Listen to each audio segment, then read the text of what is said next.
Assalamualaikum warahmatullahi wabarakatuh.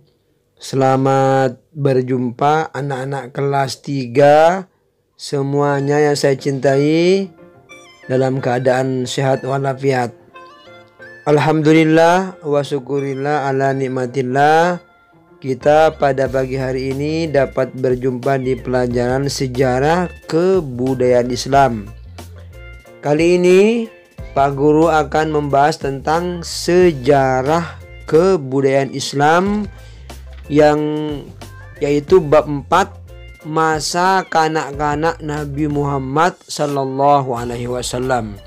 Baiklah anak-anak, sebelum pelajaran kita mulai, mari kita baca doa dengan harapan semoga pembelajaran pada pagi hari ini akan dimudahkan oleh Allah Subhanahu wa Ta'ala dan menjadi ilmu yang manfaat dan barakah. Bismillahirrahmanirrahim. Anak-anak kelas 3 semuanya yang saya cintai, pada minggu yang lalu kita telah membahas tentang bab 3, yaitu kepercayaan masyarakat Arab sebelum Islam. Sekarang kita akan belajar dan membahas tentang bab 4, yaitu masa kanak-kanak Nabi Muhammad Sallallahu Alaihi Wasallam.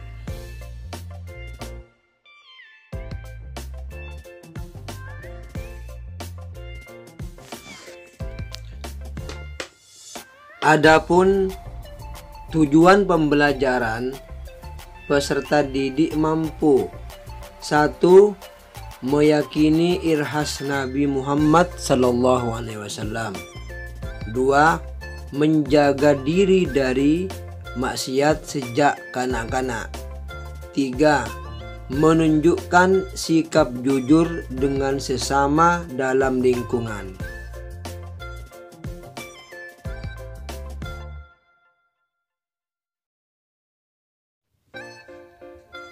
Anak-anak kelas 3 semuanya yang saya cintai, A.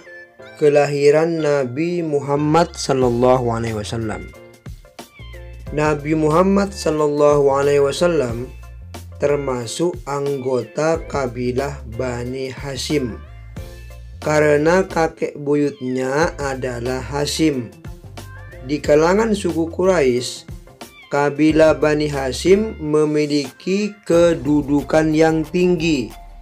Selain dikenal karena kebaikan akhlaknya, kakek Nabi Muhammad SAW, Abdul Muthalib, adalah salah satu petinggi Quraisy. Meskipun demikian, Bani Hashim tergolong kabilah yang sederhana.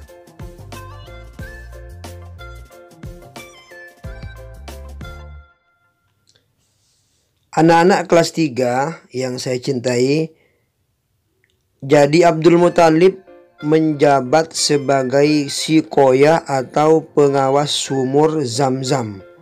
Tugasnya adalah mengawasi dan menyediakan air yang dibutuhkan oleh para pengunjung Ka'bah. Abdul Muthalib memiliki 10 putra. Salah satu putranya adalah Abdullah yang merupakan ayah Nabi Muhammad Sallallahu Alaihi Wasallam. Sedangkan ibunda Rasulullah adalah Siti Aminah. Siti Aminah adalah putri Wahab berasal dari kabilah Bani Zuhrah. Silsilah ayah dan ibu Rasulullah Sallallahu Alaihi Wasallam bertemu pada kakek yang kelima bernama Kilab. Oleh karena itu, Nabi Muhammad SAW merupakan keturunan Nabi Ismail alaihissalam dan Nabi Ibrahim alaihissalam. baik dari garis ayah maupun ibu. Anak-anak kelas 3 yang saya cintai, suku Quraisy ketika itu membanggakan Abdul Muthalib, kakek Rasulullah SAW, dengan keturunan dan kekayaannya. Ketika itu Abdul Muthalib bernadar atau berniat, seandainya Allah memberinya rezeki 10 anak laki-laki, maka ia akan menyembelih seseorang dari mereka untuk mendekatkan diri kepada Tuhan. Keinginannya itu terpenuhi. Ia dikaruniai 10 orang anak laki-laki yang salah satunya bernama Abdullah, ayahanda Rasulullah SAW. Paman-paman Rasulullah SAW yang terkenal sebagai sahabat yang mulia adalah Ibnu Abbas dan Hamzah. Sedangkan paman yang selalu melindungi beliau adalah Abu Talib atau ayahanda sahabat Ali karramallahu wajhah. Sedangkan paman yang selalu menentang dakwah Islam adalah Abdul Uzza atau yang lebih dikenal dengan Abu Lahab. Tatkala Abdul Muthalib hendak melaksanakan nadarnya atau niatnya, orang-orang menghadangnya untuk mencegahnya agar tidak menjadi tradisi bagi mereka. Setelah itu mereka bersepakat untuk mengundi nasib dengan anak panah antara Abdullah dan 10 ekor unta sebagai tebusannya. Sampai akhirnya anak panah tersebut berpihak kepada unta yang telah mencapai 100 ekor. Akhirnya mereka pun menyembelih unta. Anak-anak kelas 3 yang saya cintai, Abdullah adalah putra Abdul Muthalib yang paling ia cintai. Terlebih setelah peristiwa penebusan itu dan setelah dia dewasa dan tampak pada keningnya pancaran-pancaran sinar yang tidak dijumpai pada orang lain, ketika Abdullah telah beranjak dewasa, ayahandanya memilihkannya seorang gadis dari Bani Zuhra yang bernama Aminah binti Wahab, lalu menikahkan keduanya. Setelah pernikahan itu, kilatan cahaya yang memancar dari dahinya hilang dan pindah menetap di dalam perut Aminah. Abdullah telah menjalankan tugas dalam mengarungi bahtera kehidupan ini. Dan setelah 3 bulan dari kehamilan Aminah yang mengandung Rasulullah SAW, Abdullah keluar kota bersama rombongan dagang ke negeri Syam. Dalam perjalanan pulang, ia menderita sakit keras sehingga ia menetap di Madinah dengan paman-pamannya dari Bani Najjar. Disinilah akhirnya ajal menjemputnya dan di sini pula ia dikebumikan. Anak-anak kelas 3 yang saya cintai, masa-masa kehamilan telah usai, hari melahirkan telah tampak. Namun Aminah tidak merasakan sakit yang biasa dirasakan oleh para wanita ketika melahirkan.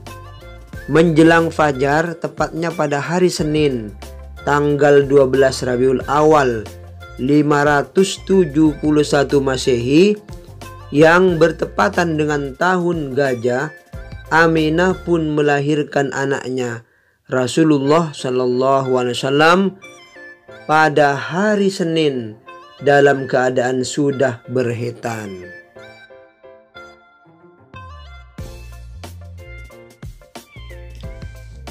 Anak-anak kelas 3 semuanya yang saya cintai, B. Peristiwa pasukan gajah.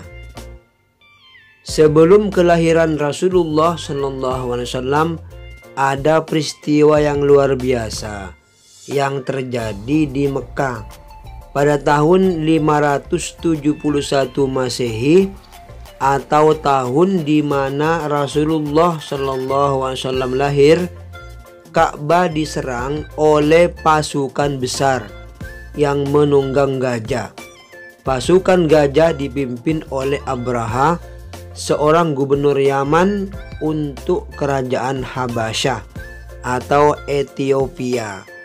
Pusat kekuasaan Abraha berada di San'a, Yaman. Abraha al-Habsyi, gubernur Yaman, melihat bangsa Arab berbondong-bondong ke Mekah untuk menunaikan ibadah haji, maka ia membangun gereja besar di San'a dan ia ingin mengalihkan bangsa Arab untuk menunaikan ibadah haji di sana. Hal ini didengar oleh seseorang dari Bani Kinanah, salah satu suku Arab. Ia lalu memasuki gereja tersebut dan melumuri temboknya dengan kotoran.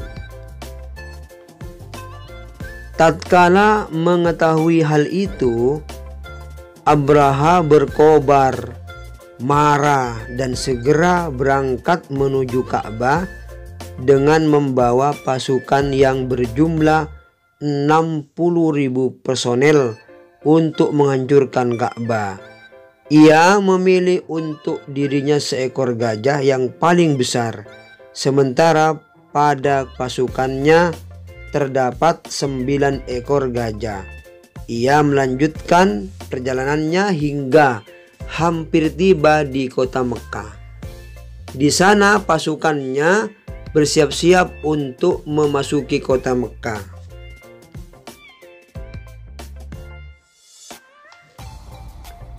Namun gajah-gajah tersebut diam dan tidak mau beranjak maju ke Ka'bah.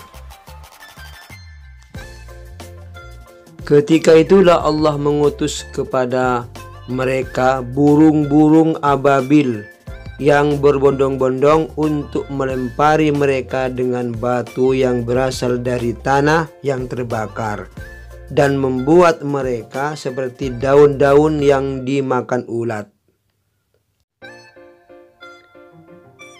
Setiap burung membawa 3 buah batu, 1 di paruh dan yang 2 lainnya di kedua kakinya.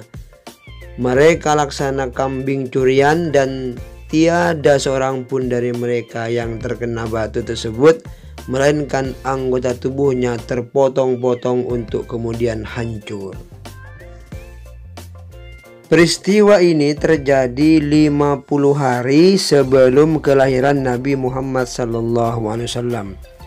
Peristiwa kekalahan tentara bergajah yang dipimpin Raja Abraha juga merupakan hadiah dari Allah Subhanahu wa Ta'ala untuk manusia sebagai penghormatan atas kelahiran Nabi Muhammad SAW pada tahun 571 Masehi.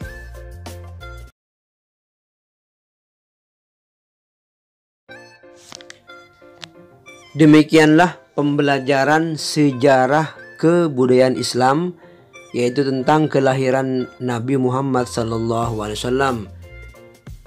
Semoga manfaat dan barakah. Akhir kata, Pak Guru berpesan kepada anak-anakku semuanya kelas 3 yang saya cintai. Jagalah kesehatan, dan apabila kalian mau keluar rumah, maka jangan lupa selalu memakai masker. Hindari kerumunan dan jaga jarak, serta selalu mencuci tangan.